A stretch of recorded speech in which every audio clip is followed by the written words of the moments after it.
Ayon sa pag-aaral sa US, kapag ang matanda daw nasa age 65 pataas, tapos halimbawa nabuwal siya, nabalian siya sa bahagi ng hita, balakang, bewang, tsaka yung likod, sa bahagi ng bewang pababa sa hita mo, kapag ka yun daw yung nabali, karamihan sa naobserbahan nila, hindi na nakakasurvive yung mga matatanda na nasa 65 pataas.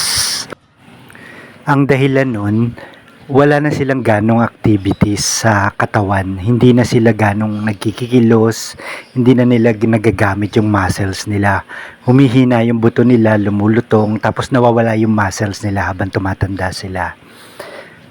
Para daw hindi tayo magkaganon, kailangan at least kung 40s tayo pataas, nakakapag-squat tayo ng 50 araw-araw. So yun dapat yung tinatarget natin habang